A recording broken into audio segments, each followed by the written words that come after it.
Burboneras, burboneros, bienvenidos de nueva cuenta a su programa favorito de jugos burbónicos en español, en Spanish, para aquellos que dicen que no sé hablar inglés. George no habla inglés, recuerden que no habla inglés. Sean todos ustedes bienvenidos, nos da mucho gusto tenerlos de nueva cuenta con nosotros. Es un verdadero placer poder hacer este programa para todos ustedes. Y el día de hoy nos venimos a la campiña zapopana. No había boletos para la campiña italiana por esto del COVID y dijimos, ¿a dónde nos vamos? Y otra vez, el George no habla inglés. No pudimos ir a Estados Unidos ni a Corea del Norte porque no habla inglés y menos coreano y estamos en Zapopan. Hablo coreano aunque no lo crean. Un lugar donde se siente a gusto, George. Además, es la capital mexicana del maíz por excelencia. Vamos a comenzar con nuestro tema sin darle ya muchas vueltas. ¿Qué vamos a ver el día de hoy? El día de hoy vamos a hablar sobre la historia del bourbon, cómo llega a Estados Unidos, qué es lo que provoca que se empiece a crear el jugo que tanto nos gusta, y sobre eso vamos a hablar, ¿no? Entonces, pues arranquémonos, cabrón. Venga de ahí. Pasóse en cierto momento de la historia del hombre que los Estados Unidos o el territorio actual de los Estados Unidos pues fue colonizado por los países europeos, por excelencia en aquel entonces, el Imperio Británico, y pues esos señores eran bien pedotes y les encantaba hacer whisky. Han oído hablar del St. Patrick's Day, ¿verdad? Peda garantizada. Entre irlandeses, escoceses y británicos en general, te vas a romper el hocico. Asegúrate de hablar inglés. Pero bueno, dale. Entonces estos señores pues se encontraron con que lo que más se daba en esas tierras era el maíz. Entonces empezaron a hacer cheve. Dijeron, pues, ¿qué podemos hacer con cebada, con maíz, con centeno, que era lo que más tenían por esos lugares? Pues dijeron, vamos empezando a hacer cheve. Pero resulta que a los güeyes se les echaba a perder la cheve. No sé si se la toman muy despacito, no sé si no le hacía suficiente calor, güey. No lo les sé. daba para tomar cerveza. El pedo es que el se chiste les es que la tiraban. No, nomás la orinaban, la tiraban. No era negocio tanta cerveza. Entonces dijeron, vamos recurriendo a lo viejo conocido, a lo que nos encanta, que es el whisky. Comenzaron a destilar maíz, creando el célebre y famoso moonshine. A raíz de esos destilados, empiezan ellos a experimentar y a hacer un whisky con base en el maíz. Que se dan cuenta que sobraba el maíz, cabrón, ¿no? Porque acuérdate que no sabían hacer tortillas. Exactamente. No hay frijoles, sabían hacer pozole. Con frijoles, entonces vamos a hacer whisky. Muy buena idea. Que es lo que nuestros antepasados y nuestros ancestros saben hacer, ¿va? Venimos de Escocia, venimos de Irlanda. ¿Qué hacemos? Yo no. Whisky. No, bueno, me estoy poniendo en el lugar de los babosos que yo vengo que llegaron ahí, güey. De Navojoa. Pero bueno, eso pensando, ¿no? Que, se bajaron del barco y ¿qué hacemos? Córranle para allá y agarren la tierra que puedan. Llegan a una tierra que era la frontera en aquel entonces, le pegan al estado de Kentucky, que no era estado todavía, pero bueno, ahí donde está Kentucky se establecen, chingo de ríos, chingo de agua, poca madre, crece maíz como si fuera maíz, si fuera realmente, pasto, como si fuera pasto. Y empiezan a decir, nos sobra maíz, güey. ¿Qué haces cuando te sobra maíz? Y nos haces hacer tortillas. Exactamente. ¿Qué haces, güey? ¿Qué haces? Oye, ¿de dónde vienes? Yo soy de Escocia. Mi abuelo hacía whisky. Una bebida pues rica, vamos pegándole al whisky, güey. Que por cierto, cabrón, aquellos cabrones ya le hallan y la hacen medio moonshinero. Dale, cabrón. Empiezan a hacer un chingo de whisky porque les sobra maíz, cabrón. Entonces, whisky a lo güey. Y el whisky no se echa a perder. Lo meten a barriles, se dan cuenta que les queda un chingo de margen. Eso es la ganancia sobre el costo-precio, para los que no estudiaron economía como George.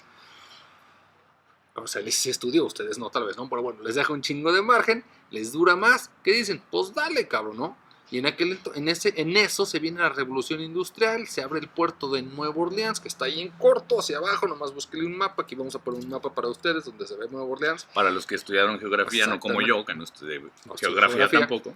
Va para abajo, mételo a un botecito, atáscate Nueva Orleans de bourbon, cabrón. Porque está lleno de ¿qué? De marinos. Y a los marinos les encanta la borrachera, güey. Entonces no había mejor lugar, mejor combinación. A nosotros nos sobra bourbon, a Nueva Orleans les sobran borrachos, güey. ¿A dónde vamos a vender? Muy interesante, ¿no? Que precisamente de ahí viene el nombre de la bebida que da tema a nuestro programa. El bourbon se manda, como bien dice mi estimado Etilio, a Nueva Orleans, en donde existen dos lugares que legendariamente parece ser que le dan nombre a esta bebida. Se habla del condado en Kentucky, que se llama Bourbon County, y en Nueva Orleans, que es Bourbon Street, que es donde se vendía cubetazos. No sabemos. Se lo echaban con cubetas. Yo creo que tú te bajabas de un barco en aquel entonces. Oye, ¿dónde pisteo? Y entrabas a un bar y te recibían un cubetazo. Como cuando ¿qué ganan es esto? el Super Bowl, ¿no? Sí, güey, así me lo imagino, güey. Sí. Pero lleno de piratas, ¿no? Marinos, o sea, ¿qué hacen los marinos después de estar tanto tiempo en un barco, güey? Saludos, Ernesto Alcalá. Yo me imagino que hubiera sido feliz en esa época Ernesto Alcalá, güey. Se baja, se empina cubetazos de bourbon, cabrón. Porque así era, te lo vendían a cubetazos, a barrilazos, güey, ¿no? No había control. En aquella época, pues, ¿qué hacías, güey? Lo empezaban a rebajar, güey, eso se está vendiendo como loco. ¿Qué le hago? Échale agua, güey, rebájalo, tú dile que es bourbon, ponle canela, ponle azúcar, endúlzame el tepache y véndeselos como bourbon. Empieza a bajar entonces la calidad del producto, empieza a subir la demanda, y entonces es cuando empieza a darse más la venta a granel de la misma bebida. Como locos. Entonces, corría el año de 1870, cuando una destilería llamada Old Forester decidió decirles: ya dejen de estar mamando, por favor. Ya, suficiente de barrilazos, güey. Y ellos hacen el primer bourbon embotellado, sellado, cerrado. Con una etiqueta, con un nombre. Ahí nace la primera marca, ¿no? Están vendiéndote calidad, marca, consistencia. Y pretendiendo precisamente volver a retomar la calidad. O darle importancia de nueva cuenta a la calidad en la bebida, ¿no? Que se perdió a cubetazos en Bourbon Street, ¿no? Con los Ernestos Alcalá de aquel tiempo. 27 años después, es decir, en el año de 1897, para ser precisos, por ahí de mayo o junio, más o menos. ¡Peter! Del 25. Bueno, retomamos. En 1870, el gobierno... lo mete, dijiste 27 años después. Perdón, 1997. 27 años después. El gobierno estadounidense, como siempre, mete las narices, ¿no? Como es su costumbre desde aquellos entonces. Y ellos crean una denominación o ¿cómo le podemos hacer? Un estándar de calidad, una exigencia. ¿No? Un reglamento que dice que tienes que cumplir con ciertas características, ciertos procesos para poder garantizar la calidad, ¿no? Y le llaman a Bottled in Bond. Bottle and Bond. Bottle and Bond. Esta regulación que tiene los Estados Unidos a bien poner, precisamente hace hincapié en cuidar mucho lo que sería la destilación, cuidando el 100% proof en cada botella, como una de las exigencias, además de que venga de una sola destilería. O sea, no me mezcles entre destilerías, nada de nos juntamos y armamos un bourbon, no, de una sola destilería, en una sola temporada de cosecha y de procesamiento, el 100% proof que dijiste que va adentro de la botella, y que tiene que estar el añejamiento en una bodega controlada, ¿no? En un bonded warehouse, de ahí viene la palabra bonded, ¿no? Bonded warehouse, en un lugar controlado por el gobierno, supervisado por el gobierno, y eso va a garantizar la calidad. Que aparte, entonces, ¿qué significa eso?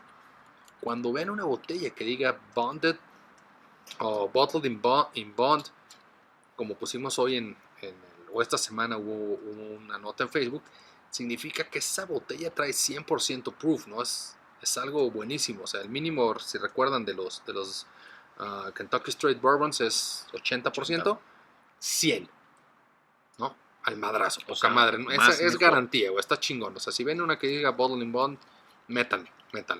Digo, menos que esté muy cara, pero no se van a Y si está cara, inviértanle. La verdad es que sí vale la pena. Sabe. Viene entonces, en los 1920, viene la maldición de la prohibición del alcohol. ¿Qué quiere decir prohibición de alcohol? La ley seca. Ponen una ley seca. Es así como cuando van a ir a votar aquí en México, que un día antes les dicen, próximamente va a suceder. No se va a vender alcohol. Pero ¿qué pasa cuando aquí nos dicen eso? Siempre no. Pero allá, o sea, pusieron una ley un amendment a la Constitución que dice no se puede vender alcohol, güey. Imagínate, si aquí nos ponemos como locos un fin de semana, imagínate que allá les digan para siempre, güey. Forever. Forever, para siempre. Se habla inglés. Porque así dijeron, forever. No hay cambio, güey. Aquí no queremos borrachos, güey. Ya vimos cómo se ponen los Ernestos Alcalá del mundo en Nueva Orleans. No va a pasar. Empieza entonces un proceso de venta ilegal, de mercado negro en los Estados Unidos, pero pues se portan buen pedo los señores del gobierno y otorgan ciertas licencias. 10 licencias. Dicen, para vender esto como medicina. 10 destilerías van a tener permiso para seguir destilando y vendiendo bourbon porque hay gente que lo necesita médicamente, ¿verdad? Entonces, como nosotros. Claro, esa es una necesidad, o sea, si no te pones mal, te duele la rodilla, no veo. Entonces, ¿qué pasa? Entonces, no, se forman y nada más 6 destilerías. No estudio matemáticas. Necesito una calculadora, un abaco. Le meten el permiso y va, güey, vuelo. Ustedes, mientras alguien llegue y diga que le duele la rodilla, ustedes le pueden vender bourbon como sea. Por lo tanto, para la década de los 30, cuando ya la prohibición empieza a ceder, por ahí de 1933... Se levanta la prohibición.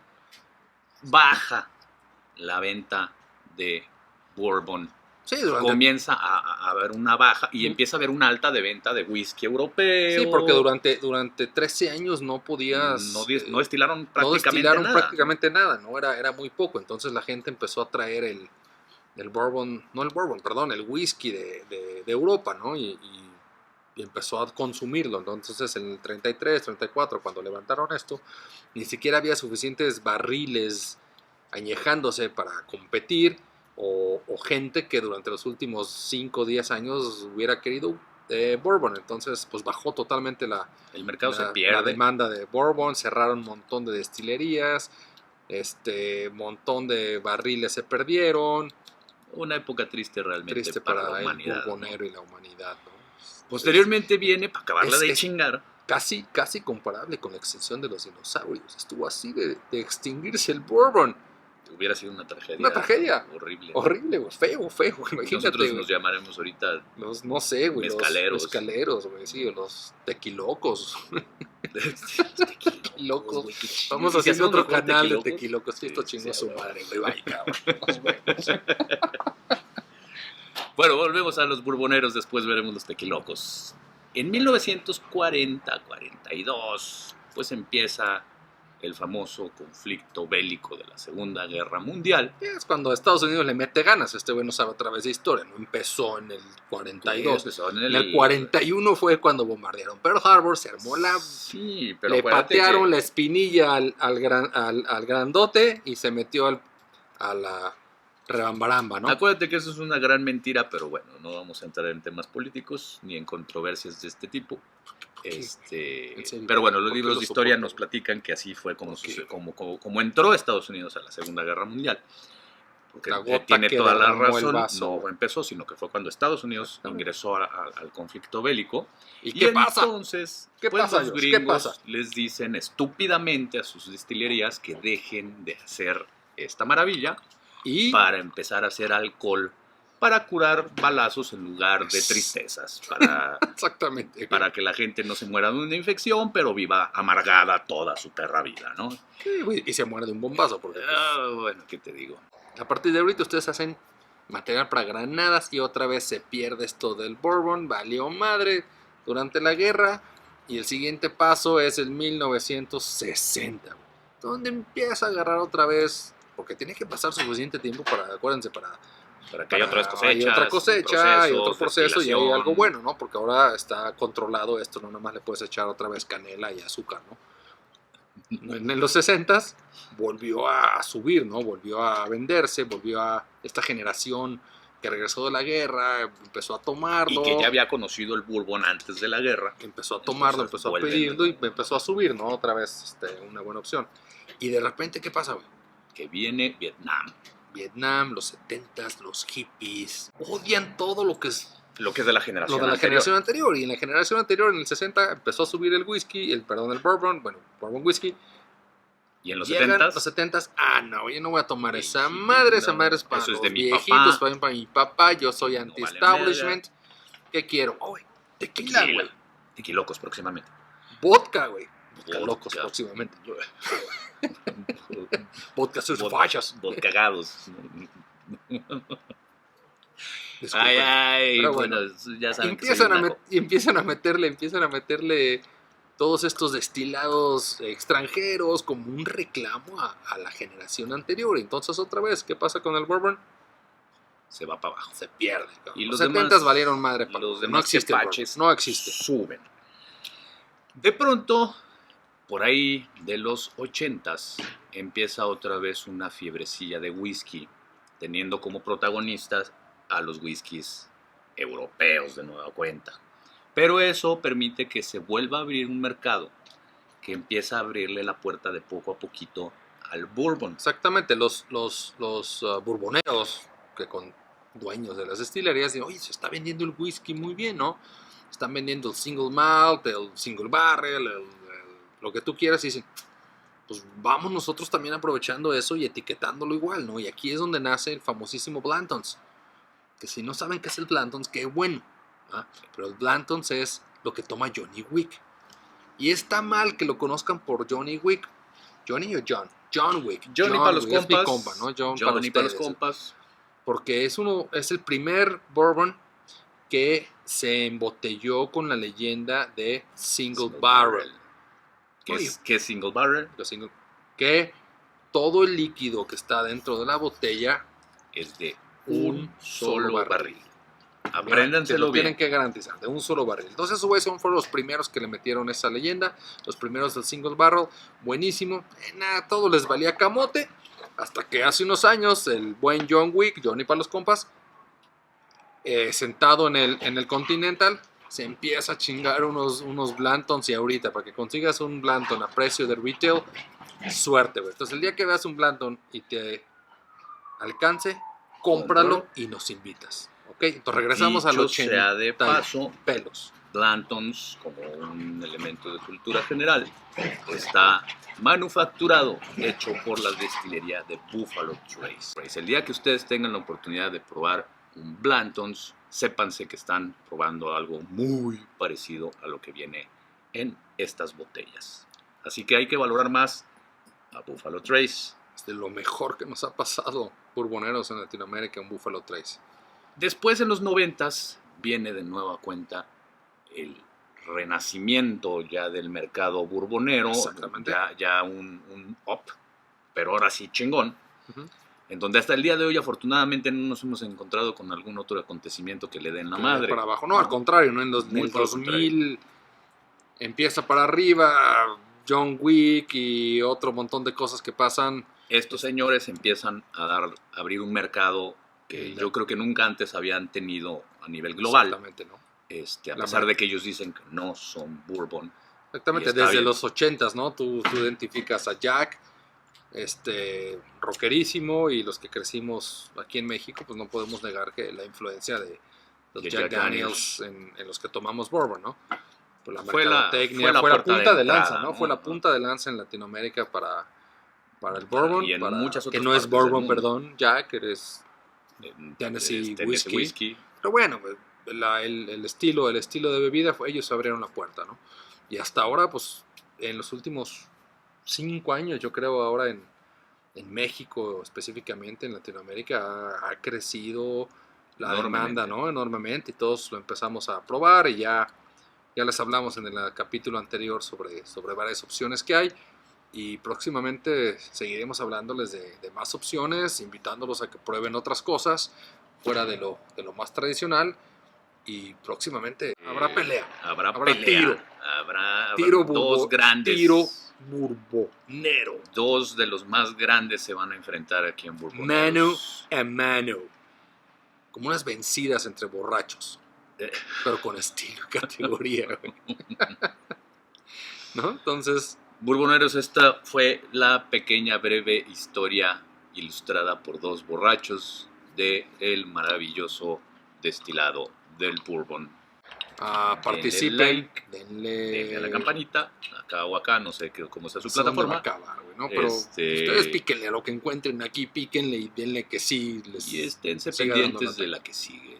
Nosotros no tenemos más que agradecerles de verdad la atención que han puesto a este proyecto que tenemos. Nunca dejemos de levantar nuestros vasos y decir Cheers. ¡Salud! Esténse pendiente de la que sigue. God damn it.